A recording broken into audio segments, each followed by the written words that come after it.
With the new League mechanic reworks being a pretty huge letdown when it comes to farming, I thought that I'd bring out an old reliable strategy that I've been using for the last couple of leagues, and that is essences. Particularly essences using the essence Scarab of calcification. The entire goal of this strategy is to force as many rare monsters as possible into a map, turning all of them into essence mobs. This currency strategy is best for people that have a decent amount of single target damage and can take a few hits. Because even though you can run this strategy on as low as like tier 8 maps, personally I do still like running them on tier 16s to be able to get a good amount of experience as well as some other extra loot. As you might have seen in the thumbnail, I showed you an average amount of what you can get per map with this strategy. So the amount of currency per hour that you can make with this is more so dependent on how quickly you can push through these maps. Now, as with any strategy, the amount of currency that you can make once this video is out might change. The price of the investment to start the map as well as the price of the items that drop can change with a video going out like this. So do be aware that you may make less or possibly more currency once the strategy has died down a little bit. Another point about currency strategies is that there is a lot of nuance when it comes to these small details in strategies like this. Even though something may not seem important, it most likely is. For example, in this strategy in particular, your choice of map can affect the amount of essences that you have in your map by up to 50%. I did a little bit of testing tonight over the course of a couple of maps, and my chosen map, which is Bazaar, was getting me on average around 30 essence monsters. I'll go into more detail later about which maps you can choose, but in comparison to a map like Mesa, I was only getting an average of roughly 20 monsters when I was doing this strategy on Mesa. So the difference between Mesa and something like Bazaar is almost 50% more essence monsters, so the map that you choose is important. Now, I put a lot of work into my content to make sure that you guys get the best experience that I can possibly provide. So if you enjoy my builds, my videos, my guides, make sure to give this video a like and subscribe to the YouTube channel to stay up to date with all the latest videos. And without further ado, let's jump into game and talk about how you can run this strategy. So this strategy revolves around farming essences. That's these items here. Now the reason that this strategy tends to be pretty good about a week into the league is because essences are a very highly sought after item and people use a lot of them. When you're trying to craft like say a fizz weapon or even like chest pieces or like fractured armor pieces, essences are used pretty heavily in this process. So typically the ones that are important, the ones that people actually like, things like the deafening essence of envy, all of these corrupted ones, essences of woe, things like these tend to be worth quite a bit of money. So now before we get into the nuance of the strategy and I talk about all the different little moving parts, let's go ahead and jump into a map so I can show you a little bit about how this works. Just some basics of essences so that you understand the mechanic. So this is going to be an essence mob. With the calcification scarab, it turns every single natural rare enemy in the entire map into an essence mob. You might notice that it has these three essences here: deafening, wailing, and shrieking. Deafening is the highest tier essence. These are the main bulk of the money that we're going to be making, as well as the corrupted essences that we'll talk about here in a second. But the whole idea behind these is that you're going to come in here, we're trying to force as many of these essences into the map as possible, and then what we're going to do is we're going to be using a vol orb to try to get a little bit more out of these essences. So if we go ahead and we hit this with a vol orb, sometimes it'll do something like this. It upgraded this deafening essence here. I'm going to go ahead and pop it. The monster, all of its pack will pop out, you kill it, and it drops the essences. That's the basic rotation of how this works. You just jump into the map, you kill all the essence mobs, you can kill the boss if you like, I typically do, and then you jump out. It is a very simple, straightforward strategy. However, I will say that there is one very obvious downside that you need to be aware of, and that is going to be that there is a lot of clicking with this strategy. Both clicking to pop open the essences, as well as clicking to pick up the items that they drop. So do be aware, if you do have wrist issues, you may want to be a little bit careful with this strategy. Now let's talk about the corrupted essences that I said before. Corrupted essences are going to be a good bulk of your money as well. Now I'm going to go ahead and find an essence that'll match here so I can show you what I'm talking about, and then we'll continue. Okay, so here we are. Corrupted essences, the 4 higher end ones that I'll show you in a moment, they can only be created if you corrupt a purple essence like this. The essences that are able to turn into this are Scorn, Envy, Misery, and Dread. So the idea here is that you are looking to corrupt anything that's purple. Doesn't really matter the tier of it, you're just going to corrupt it. So let's see if this does give us one when we corrupt this. So it did, actually. That's kind of lucky. I don't have to go search for more. So you'll see that this turned into an essence of Delirium. This is one of those corrupted essences.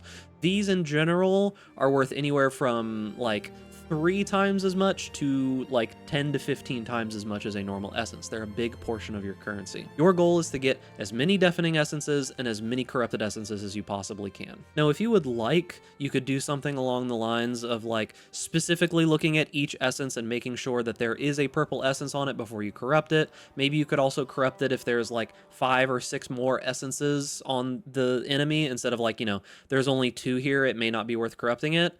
I have just decided recently that none of that matters. Vol orbs are pretty cheap. I corrupt every single essence that I see, and I just don't really think about it. This kind of solves 2 things for me.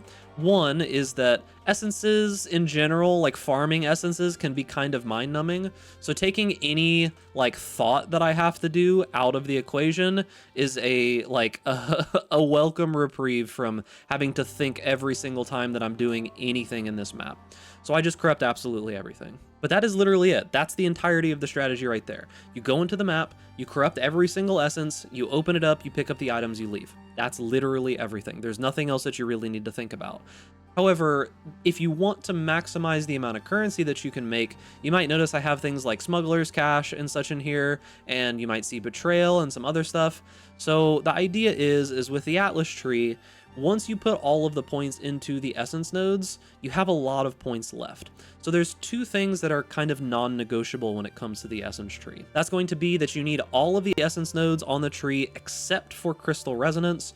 Now, I know some people run Crystal Resonance. I personally do not think it's worth it, and I'll explain to you why. There's 2 parts of this node. It says a map boss is granted a random essence modifier from any imprisoned monster slain in your maps.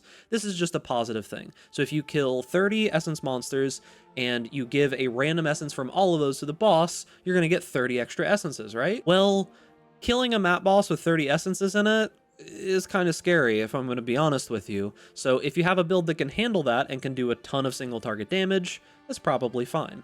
However, this second line here is the part that is kind of an issue. Using a Vol Orb on imprisoned monsters in your maps replaces all essences with one of the essences on the imprisoned monster. So this is kind of a problem. At first glance, this might just seem like a wash, right? So it'll choose a random essence, means sometimes it'll choose a good one, sometimes it'll choose a bad one, and it'll just fill it with that essence, right? So the problem here is that it's not exactly a wash. At the super high end, if you're doing like 1,000 maps, it'll probably even out.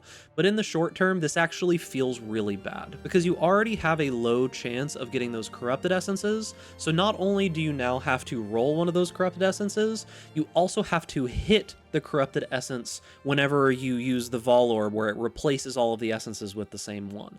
On average, in my testing, I got a lot less of the corrupted essences and a whole bunch of just kinda garbage essences a lot of the time. This, in my opinion, makes the strategy much more feast or famine. I don't really think it's that good because it's going to make you take longer to do the strategy, especially if you can't kill that boss in time. So in my opinion, although I think this can be a good mechanic, I personally don't use it because I do think that it is worse in general. But otherwise, you take every single essence node on the Atlas. Now beyond that, there is one other thing that is important, and that's going to be these nodes that increase explicit modifiers on your maps. Because the only mod that we run on these maps is increased amount of rare monsters. Now, as I said before, you can do this with tier 16 maps. You can go all the way down to I think tier 6 or tier 8 if your build is weaker. Personally, I want to get a little bit of experience and, get the benefits of running higher tier maps. So I personally do run the higher tier maps. But the whole idea here is you're going to be taking these maps and you are going to be blue rolling these maps. So quality does not matter, quantity, rarity, pack size, none of that stuff matters. The only thing that matters is that it says increased amount of rare monsters. So what I personally do is I take a bunch of these maps, I put them all in a big section here, I type in, a number of rare monsters, and then I just spam click them until I get it. Because this is the mod right here, increased number of rare monsters. So if you go into the bottom and you type number of rare and put that in quotation marks, you'll see that this highlights. If we go into here, you'll see it's also here as well. Now, I don't personally like running negative max res because essence monsters can still be a little dangerous, but the idea is you're just going to come through here, you're going to spam click until you get a good amount of these maps. They roll relatively frequently. It's not a rare mod, as you can see, we've already gotten 3 of these. but this is how you roll these maps. You just care about that increased number of rare monsters. And this is the reason why those nodes on the atlas that say increased effective explicit modifiers on your map are important, because the more of this that we have, either through things like multiplying modifiers, map modifier effect, mounting modifiers, all these mods increase the effect of that increased rare monsters. And on top of that, we take these nodes that also give you increased number of rare monsters in your map, like this one here, these ones here in the middle. We just want as many natural rares as we can possibly get. Those are the only mandatory thing on this Atlas tree. So you don't even need to use my personal Atlas tree. You can just make sure that you take all the essence modifiers besides Crystal Resonance and all of the increased effect of explicit modifiers.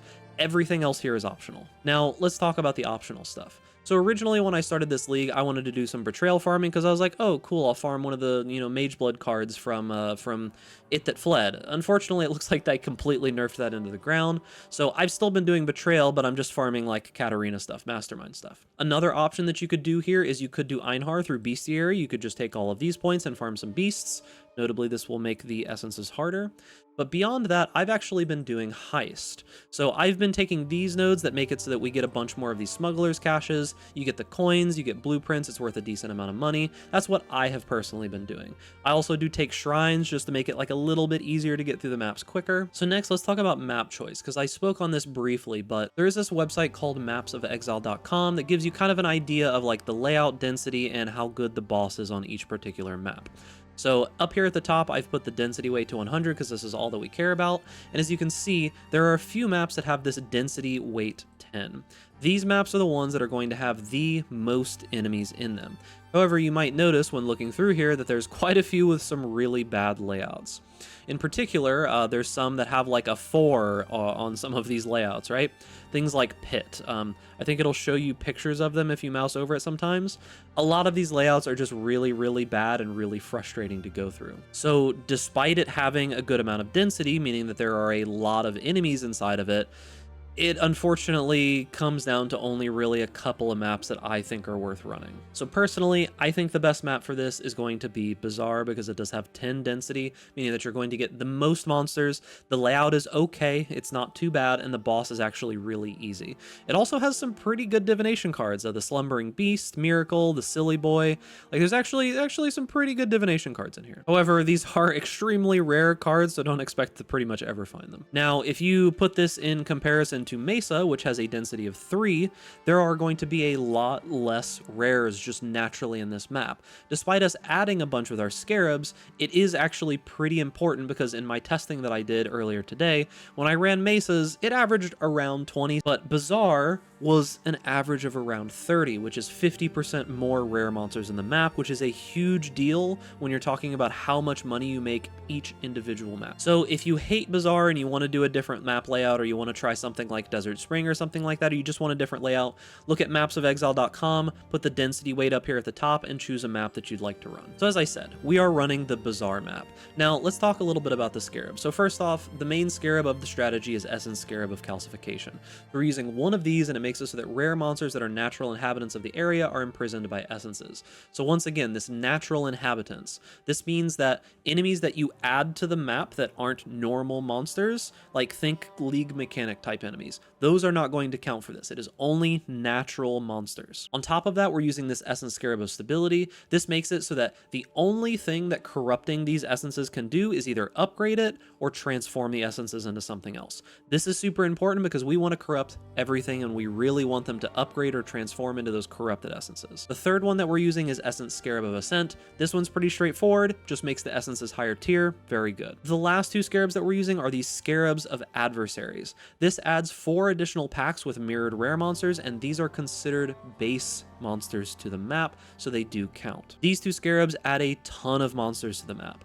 So when everything is combined, meaning that we're using these Scarabs, we have the maps rolled with increased rare monsters on the Atlas. This gives us quite a few rares with quite a few essences. Now lastly, something that's important is we do have to talk about selling these essences because the way that you sell them is relatively important. So let's talk about what you are going to sell them for initially. Early in the league, there may not be demand for essences by divines. So if we go into here and we just type essence and we choose essence of hatred. So right now you'll notice that if I want to sell essences of hatred, the market rate is around 1.4. But if you flip over here, you'll see it's 1.6. You can manipulate this a little bit if you want them to sell slower, but typically I suggest you probably stay around this price or they may not sell at all. Now you see this 1.4, you may think like it's pretty hard to sell that. Realistically, it's not. You're just going to times it by 10, sell your essences in stacks of 10, and then just do 14 and 10. So 1.4 times 10 is 14, 1 times 10 is 10, right? This is how I would suggest selling them if you're going for chaos. If we're going for divine, not all of them are going to have ratios for divine. Like you'll see here that there's only one guy selling one divine for 75 of them. For the most part, it is pretty safe to just sell these for chaos right now. Later into the league, you might be able to make some extra money selling them for divines. So an easy way to go about this is this button down here that says show stash. You can go into your stash and you can control click these and it'll pop the essence into this spot. So you'll see that this is 2.5 to 10 right now. So we're able to sell 10 of these deafening essences of contempt for 25. You can hit the inventory button to close that again, but you can just go through your list, find which ones have at least stacks of 10 and just sell the stacks of 10, right? So this one's 14 again, we'll sell that. This one is 24 for 10, we'll sell that. This one is 26 for 10. We'll do that. And you can just go through here and do this every once in a while. I don't suggest doing this frequently. I would save up a decent amount of these essences before you did this. And then when we get to these larger essences, these are kind of a little bit different sometimes. I do suggest most of the time you try to sell these for divines, because on average these will sell for divines. There's typically like a good amount of people trying to buy them. If not, chaos is still perfectly fine. Like, it doesn't really matter that much. But if you look at the ratios here, just make sure it's not too much disparity. But if you can just sell for 15 for one, and once again, if there's like a price that says like, let's see if any of them are like that. So this one is 15.5, right? So you could sell 31 for 2 is what you could sell it for, and then just sell them in stacks of 2. But that's the idea, is that you can just sell these one by one. If the price changes, sell them for 16. And that's how you're going to be selling these essences. The way that you sell them is important because you don't want to lose any of those small margins. Because if you were to try to sell one of these and it says, let's find one that's 1.4, right? If you don't want to do math, you're going to think, oh, well, it's only really worth 1, so I guess I'll just sell like 10 for 10, right? You are losing out on a lot of currency in the long run doing it that way. Make sure you sell it in stacks of 10. And that's going to be it for the video. I've linked a written guide version of this down in the description, so make sure to go check that out if you're wanting a written guide instead of like the video guide. But remember, boys, if you enjoyed this content, make sure to give this video a like, subscribe to the YouTube channel, hit that notification bell to stay up to date with all the latest videos, and stay safe out there in Rig Fast. And I'll see you guys in the next video.